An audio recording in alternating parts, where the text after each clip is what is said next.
Hi, I'm Mrs. Rowe, and I am Pasco and Saxon's mom. And I can't come read to you guys one-on-one today because I work at the high school and my students are here too. So instead, I'm going to read two books to you on my camera, like from my phone. Okay, so here we go. This one's called The Ninjabread Man by C.J. Lee. Pictures by Chris Gall. There's the end page. The Ninjabread Man. Once upon a time, there was a little old sensei who taught ninjas in a hidden dojo. See him? Oh, sorry.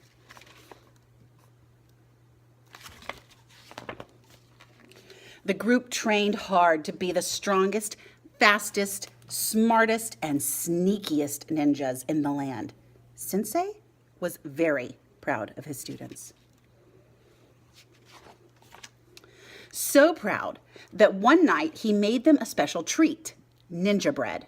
Ninjabread was an age-old recipe passed down from sensei to sensei. It took a lifetime to master. Once baked, the cookies contained many mysterious powers. They were also dangerously delicious. Sensei mixed the batter, rolled the dough, and shaped the Ninjabread into a tiny sword and throwing stars. Then Sensei crafted a Ninjabread man. Once done, he carefully placed the tray in the oven. Finally, as Sensei opened the oven door to check on the Ninjabread, kapow!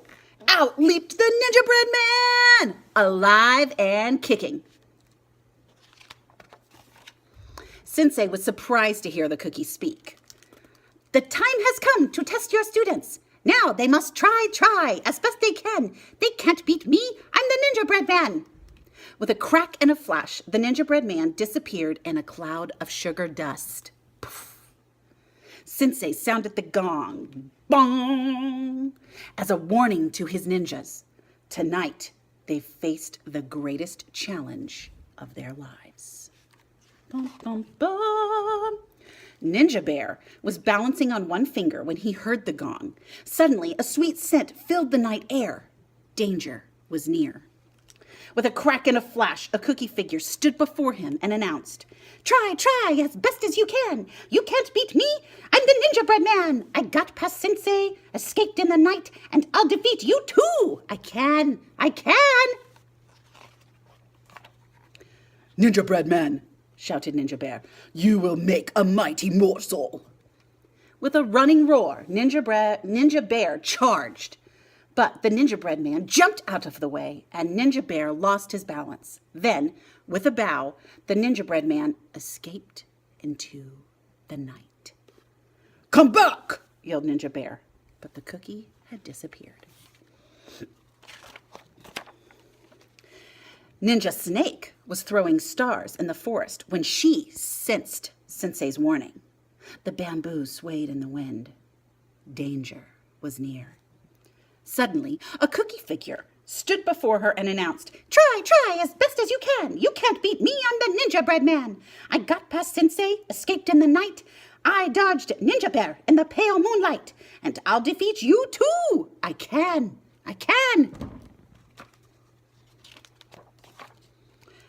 Ninjabread man, hissed Ninja Snake, you will make a super snack.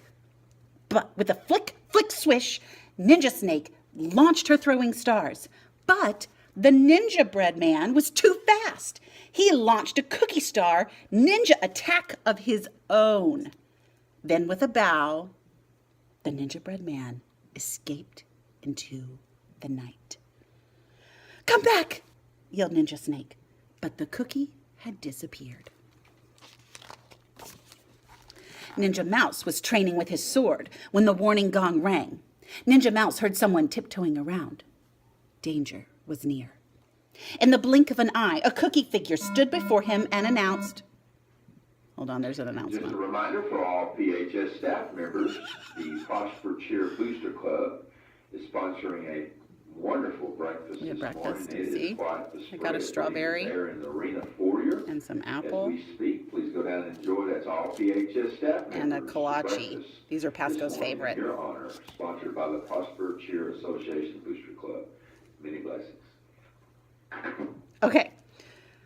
In the blink of an eye, a cookie figure stood before him and announced, "Try, try, as best as you can. You can't beat me. I'm the Ninjabread Man. I got past Sensei, escaped in the night.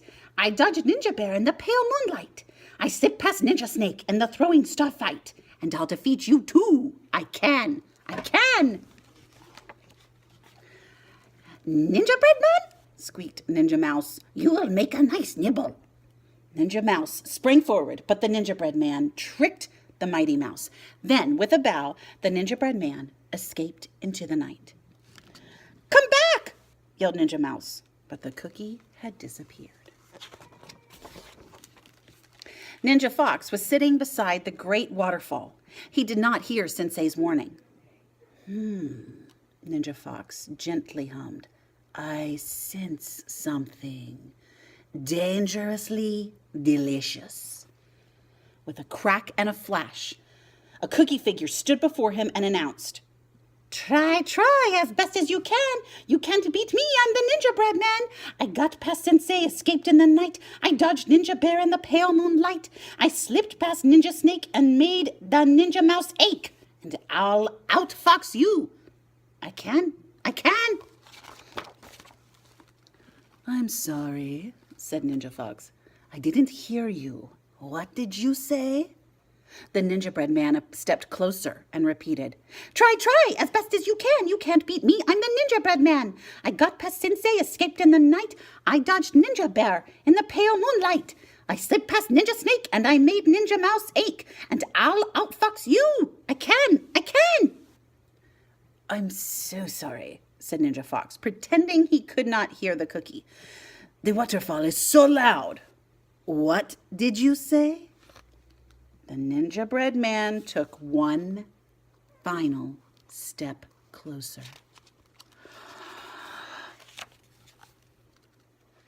Following one quick movement, a cloud of sugar dust covered Ninja Fox.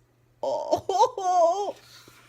Ninja Bear, Ninja Snake, and Ninja Mouse came running out of the forest to find Ninja Fox. Was the Ninjabread Man gone? Far away, in another hidden dojo, a little old sensei worked under the mystical moon, mixing, rolling, and shaping a Ninjabread Man. And here's a recipe. That was the Ninjabread Man. Isn't that fun? Okay, now we're going to read Polar Express, which is one of my favorites ever. I'm actually going to take off the cover thing so it doesn't fall. Okay. The Polar Express, written and illustrated by Chris Van Allsburg.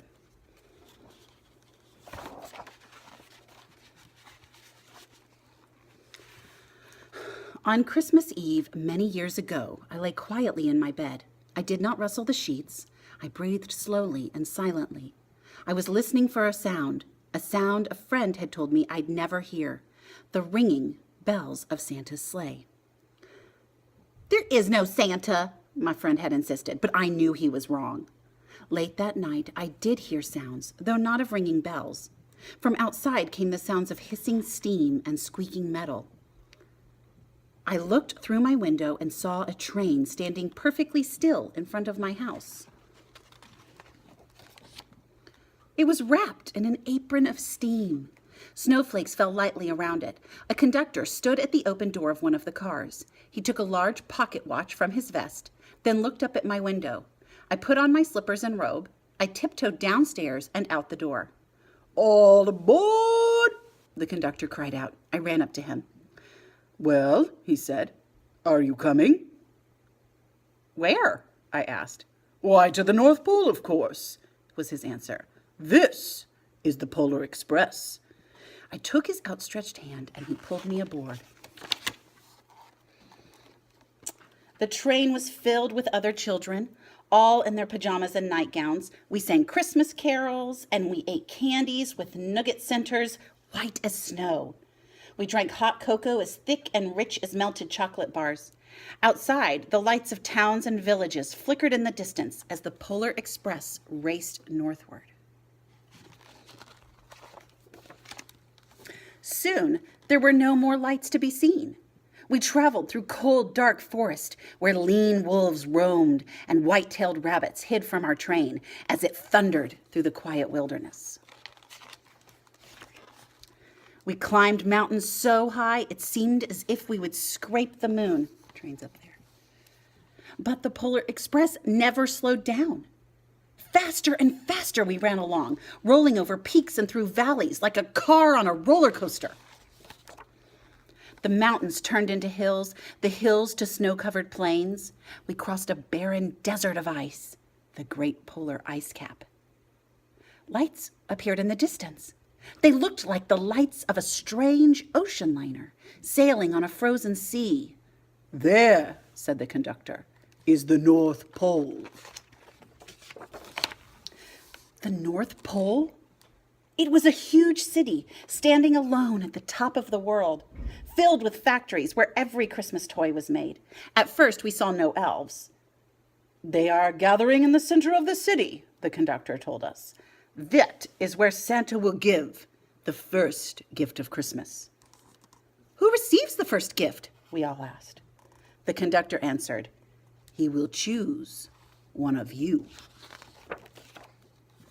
"Look," shouted one of the children, "the elves!" And outside, you can kind of see them here. Those are all elves. And outside, we saw the hundreds of elves. As our train drew closer to the center of the North Pole, we slowed to a crawl. So crowded were the streets with Santa's helpers. When the Polar Express could go no farther, we stopped and the conductor led us outside. We passed through the crowd to the edge of a large open circle. In front of us stood Santa's sleigh. The reindeer were excited. They pranced and paced, ringing the silver sleigh bells that hung from their harnesses. It was a magical sound, like nothing I'd ever heard. Across the circle, the elves moved apart and Santa Claus appeared. The elves cheered wildly.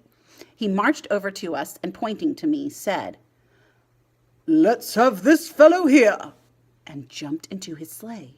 The conductor handed me up. I sat on Santa's knee and he asked, "Now, what would you like for Christmas?" I knew that I could have any gift I could imagine. But the thing I wanted most for Christmas was not inside Santa's giant bag. What I wanted more than anything was one silver bell from Santa's sleigh. When I asked, Santa smiled. Then he gave me a hug and told an elf to cut a bell from a reindeer's harness. The elf tossed it up to Santa. He stood, holding the bell high above him, and called out, "The first gift of Christmas!" A clock struck midnight as the elves roared their approval. Ah! Santa handed the bell to me, and I put it in my bathrobe pocket. The conductor helped me down from the sleigh, and Santa shouted out the reindeers' names and cracked his whip. This team charged forward and climbed into the air. Santa circled once above us, then disappeared in the cold, dark polar sky. As soon as we were back inside the Polar Express, the other children asked to see the bell. I reached into my pocket, but the only thing I felt was a hole. I had lost the silver bell from Santa Claus's sleigh. "Let's hurry outside and look for it," one of the children said. But the train gave a sudden lurch and started moving. We were on our way home. It broke my heart to lose the bell. When the train reached my house, I sadly left the other children. I stood at my doorway and waved goodbye. The conductor said something from the moving train, but I couldn't hear him. "What?" I yelled out. He cupped his hands around his mouth. "Merry Christmas!" he shouted.